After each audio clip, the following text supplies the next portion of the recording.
My name's Denton Baxter. Be your man Mose Tusselwith. That's right.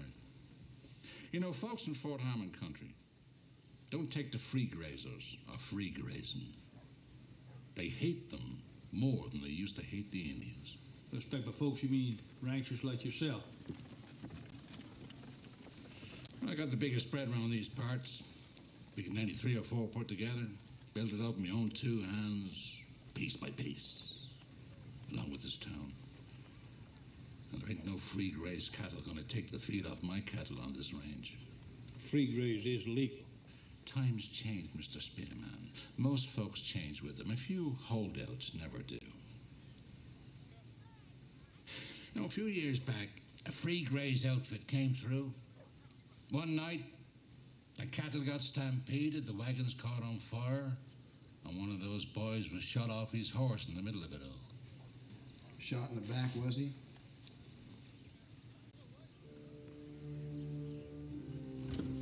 Your man's horse and rig are at the livery barn. You can take him with you when you leave tonight. And come sunrise, you hitch up your wagon. You get your free grazed cattle moving and keep 'em moving till you're out of Fort Harmon country. Now you let Mr. Spearman fetch his man so he can be on his way. Well, early in Abraham Lincoln's presidency, he signed what's been known as the Homestead Act. Anybody familiar with the Homestead Act? The Homestead Act gave common Americans the privilege of going west and experiencing the palpable manifest destiny and becoming landowners. And the investment was meager. It was fairly small. And so they went west and they homesteaded on these properties with, why are you not listening? Oh, disregard. Barry's doing something for me. You know how I love books, so these books are going to be a part of the service in a little bit. Do your best to pay attention to me and let Barry be Barry. Anyway, so this Homestead Act created issues. Because if you go out west, you homestead a piece of property, and you grow a nice bait of collard greens on it, and somebody's just free grazing through your area, and those cows come over and eat your collards, what are you going to be? You're going to be angry, right? And so there was this concept, there was this design, there was this resource that became huge in America right at that time. I'll give you a hint. What is the one man-made edifice that's visible from space? Who knows? The Great Wall of China. The Great Wall of China is an exhibition of what went on in the West to solve this confrontation between free grazers and landowners. What are these called? Barbed wire fences or fences. Now, these fences were designed to keep the cows in their areas and stay with me. You guys are like middle schoolers in here. Let's watch this clip. I'll tie this together a little bit better.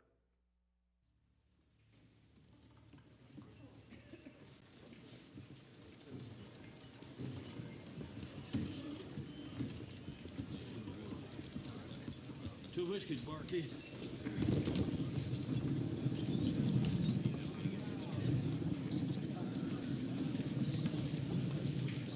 Barkeep, 2 whiskeys.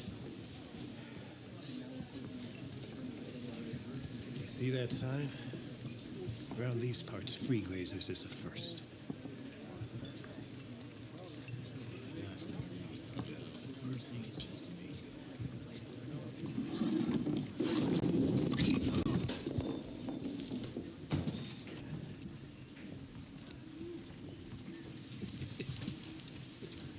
Now, he asked you twice. Ain't gonna ask again. Hey, Bill. It's all right. These are the fellas that saved my dog. I couldn't serve him if they saved Jesus himself. Mr. Baxter'd have my job. Baxter the owner? That's right. Give me a bottle, I'll serve him myself. You know I can't do that.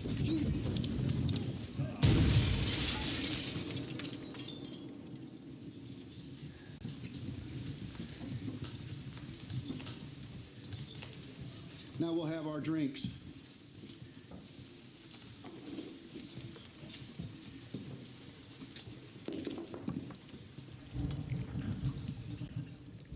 Obviously, in this clip, somebody didn't get the memo. right? This thing escalated. If you've seen the movie, the whole concept of the movie is a battle between, and it mirrors one of the most famous or infamous anti-heroes in American history, a gentleman in Lincoln County, New Mexico, by the name of William Bonney, otherwise known as Billy the Kid, is famous because he got embroiled in a turf war. Where do you suppose that verbiage came from? He got embroiled in a turf war, but he's still struggling. You know, isn't it any wonder, 70 years later, Robert Frost penned in The Mending Wall the famous line, see if you can complete it for me, good fences make good neighbors. Now, if you've read The Mending Wall and you're familiar with Frost, I'm a big fan, you'll realize he was being very, very sarcastic when he said that because he wasn't a fence kind of guy. He didn't approve of fences. And his neighbor was the one that wanted the fence, and he kept trying to build it. Now, wherever you stand on fences or boundaries or walls or whatever else, there are certainly times in life where some sort of a boundary, some sort of a fence, is not only a necessary thing, but it's a good thing. I think this will be one of those times, Barry. You know, sometimes no matter, he's a big boy. Speaking of collard greens, somebody fed him some with a pork chop and some cornbread. He's a big boy, right? But sometimes in our own power, we find ourselves up against things, and we need some boundaries and we need some provisions provided from somewhere else. Are you tracking? If you have a Bible, I want you to turn to Psalm 19. Join me in Psalm 19. Go ahead and reach into your materials that were given to you on your way in. There's a sheet that we're going to work through together. Thank you, Barry. Give Barry a hand.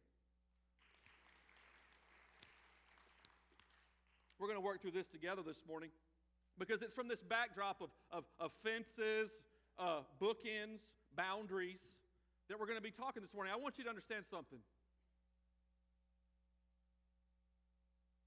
There are boundaries for the universe.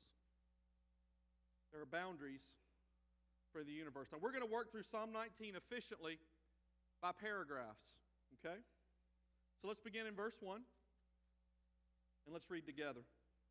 The heavens declare the glory of God, and the sky proclaims the work of his hands. Day after day they pour out speech. Night after night they communicate knowledge. There is no speech. There are no words.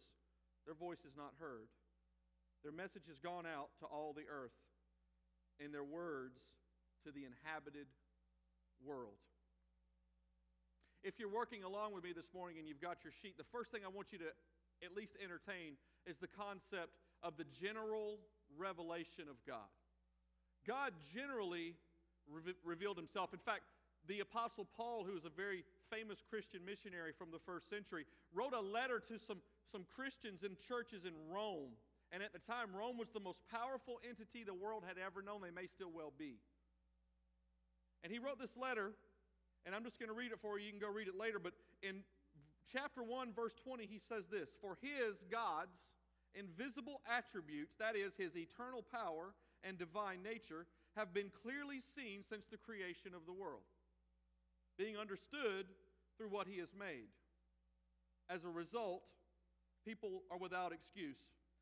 What is David saying? And can I tell you, if you know it or not, Psalms is the biggest book in the Bible. Can we concur?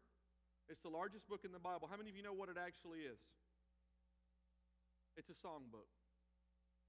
So I want to thank the worship team for their wonderful volunteering this morning. Can I just say that the concepts of instruments and singing and praising and worshiping God is not only a good American thing, it's a scriptural thing.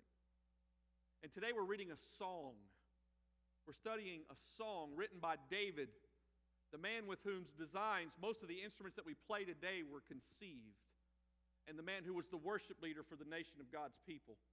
So in this hymn, this song, David says, look, I want you to understand something. God generally revealed himself. He showed himself that he was real through his creation. Let me ask you something. If I were to walk in here, and how many of y'all make white chocolate chip cookies ever? Raise your hands. Be honest, because I'm just going to tell you that's it. Dang, y'all need to meet some new people because white chocolate chip cookies is one of my favorite things in the whole wide world. Let me ask again. How many of y'all have the capacity to maybe make some white chocolate chip cookies? Okay, can you do me a favor? Leave the nuts out. The macadamia nuts just jack the cookies all up, and they're not as good with them. You know what I'm saying? White chocolate, cookies, fantastic. White chocolate, macadamia nuts, leaves a man kind of wanting. A nutless cookie, you know what I'm saying? But let's just say that there's a plate of white chocolate chip sans nuts cookies sitting right here on this little pedestal. You could walk in, if you have a brain in your head, you could walk in and see those cookies and you could glean one piece of information right certain. You know what it is, Kim? If I see a plate of cookies, guess what I know? Well, but before that, if there's no nuts in them, I'm going to gorge, yeah. But if I see a plate of cookies, I can glean one important piece of information. Somebody made some cookies. Those cookies didn't jump, as Carl Sagan would say, the cookies didn't jump up out of the cosmic fugu and appear on the stand. You dig it? Okay? We walk into this building and it houses our efforts to worship God. We can look at this building and glean some pretty important pieces of information. Number one, there was an architect of some sort. Some engineer out there, and engineers are the bane of my existence most of my life. If you're an engineer, God will forgive you for the stuff that you do to people who are really trying to do real work. No, I'm kidding. That's just you bring me and just teasing because I love you, baby. Anyway, there's an engineer. There's some men that got sweaty dirty and built this thing. This building didn't jump up out the ground, did it? You know what the universe tells me? Laying on my back, looking out at the stars in the sky. Fellas, you know what that tells me? It tells me this. The grand design of the universe cries out of a grand designer. Somebody had to bake the cookies. Somebody had to build the building. Dig it? General revelation of God is that if you look at creation, it cries out in its own, without words, that God exists, that He's real.